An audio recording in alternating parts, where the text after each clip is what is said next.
Randy Barton again for Extreme Faith and Fitness. As promised, we are doing the day reviews of P90X. You're brave enough to do P90X day 1, chest and back.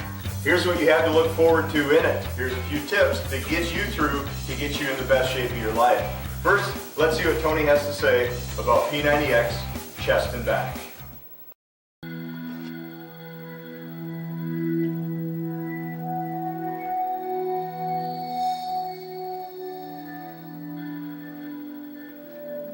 Chest and back is push and pull to the extreme. What's nice about it is the variation of hand grips, distance, push-up bars. If you can eliminate that mindset that I can't do pull-ups. Forget I can't, say I presently struggle with. And if you keep that mindset, then over the course of time, someone whose dream was to do 2 or 3 could turn it into 20 and more. Some folks are gonna have to dig down and see what they're made of for the second round of this thing. But in the end, they're going to discover that this is a world-class upper body workout, guaranteed. So that's what Tony has to say. Let me tell you what I have to say, having done it firsthand now for over a long time. And we find out exactly what it takes for you to see great success in becoming the fortress for God, and you becoming who you want to be, changing your life, your mentality, your soul, and your body. First off, when you're doing chest and back, here's the first tip I want to give you to get great results. First thing is get the right nutrition before you work out. Personally, this workout leaves me absolutely whooped. I'm nauseous at the end. I feel like I'm going to pass out. In all reality, some days I lay down before driving home because I have to have the right stuff in me or I feel awful. It's a lot of going from laying down to standing up, but here's how you can overcome those feelings. Get the right stuff in you. A half hour before you work out, have a banana, have an apple, have an orange. Get some sort of good carbohydrate in your system, and it's going to improve dramatically the way that you feel an hour down the road when you're done with the chest and back. You're going to feel much more energized. You won't have to be lay down to take a nap, and you're going to have a quicker recovery because you've got it in your system. You're going to thank yourself for it. You're also going to want to have, before you start this day 1, the workout sheets in your Team Beachbody account. If you don't have one, get one. Look around the site. You're going to see the free coaching right over on the side. Get yourself the workout things. It's from the Get Fit tools in your Team Beachbody account. Workout sheets, Team Beachbody. Find the one that says chest and back. Not only is it a great spot to see what exercise is next, but you can keep track. As Tony says, how are you going to know what to do now if you don't know what you did? Keep track of your workouts. So get some good nutrition in you, get your workout sheets, and here we go. Getting active in this is a lot of push-ups and a lot of pull-ups. Push-ups. Here is my biggest tip for you with push-ups to see the results you want.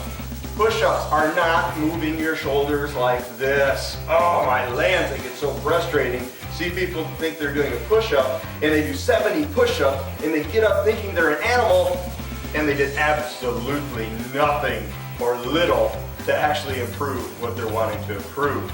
This is the chest workout. The way you work your chest is by moving your shoulder to elbow forward, whether it's forward up, forward down. That's what your chest does. It draws your elbows together. So, as you do push-ups, please do not make this a I'm shrugging my shoulders and I don't know what I'm doing routine. Make this a I'm going down to at least a 90-degree angle, and I'm pushing up to straight arms or almost locked arms, and I'm going back down. Some of you, this is going to ruin your day because you go from doing 60 to 70 of these, I don't know what to call them, to 5 nice deep push-ups. But if you want to build your chest, go deep in these. Maybe you're going to have to modify. Maybe you don't feel good only being able to do 5, so go to your knees. This isn't time to be chauvinist or macho and everything. Go to your knees and do as many as you can with good form. Go down deep, do what you can. You're going to see you can build up, so you can do sets of 20, 30, 40 of them. I don't want you to be doing a whole lot more than 25. You can do 25, get you some stands, and get even a deeper range of motion, so you can bring your arms even farther back, stretch those muscles out, which will really help a lot in that pectoral development. Through it all, in the end, as you get stronger doing that, go to a weighted vest. It's gonna give you more resistance. You won't do as many reps, but less reps, higher resistance gives you size. Guys, if you're looking for size, that's the way to do it. Girls, you don't want size, stick to your knees and stick to more reps, or do a moderate amount even from your feet as well. Some of you that we're coaching though can't even do the knee push-up because of different physical disabilities. That's cool, no problem. If you really can't do them, if you can't do them, it's not just you say presently struggle with, you can't do them, here's what you do. Grab yourself a band. Now, these happen to be a friend of mine's bands who's a madman, has 2 bands hooked up to one handle. That's the way to go extreme right there. But you find yourself an anchor point. If you're doing this in your basement, stick it around one of the poles that's holding up your floor, holding up the beam in your house. You stick it around and you have the pole behind you, you got your bands, and you're going to simulate a push-up. You're going to have them, you're going to push forward and you come back. And you push forward and you come back, and you do that however long you can.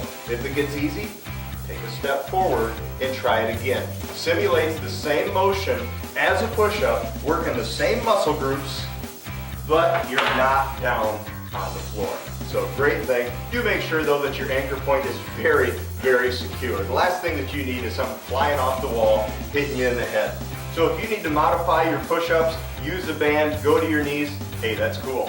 You're also going to be doing a lot of pull-ups though, if you can do pull-ups. To do pull-ups, you're going to need a pull-up bar if you're a real pull-up doer. This is similar to the actual Beachbody pull-up bar. It has a rating of 250 pounds. Please do check the rating, the weight rating. If you are more than 250 pounds, don't get a 250 pound bar. Some of them do up to about 300 pounds.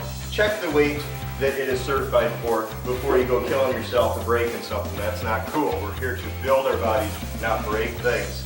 If you do not have the bar, maybe you're in a basement and you can hook up something to do pull-ups to have a actual bar as well.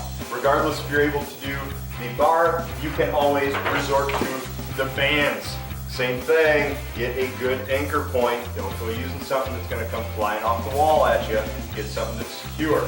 And here's the greatest pet peeve that I have about those who use bands. When you do bands, this is not trying to do little boat rows. This is not the move. This is not what you're looking to do. It will work your back, but we're trying to simulate a pull-up, which means you got to stick your butt out. You've got to get a straight line from your hips, through your shoulders, through your hands, to your anchor point. And then you pull just as you would with a pull-up. All right, we're not rowing a boat.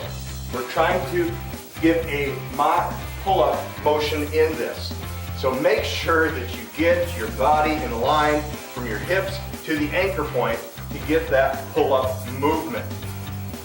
Now going back to those that are using the bar, the actual bar to do the pull-ups, you're going to have a new best friend. You're going to have a best friend called a chair, and it's not to sit in. This is to put your feet up on. It will make it so much easier at the beginning. Personal true story, when I started, I could only do 3 pull-ups without chair.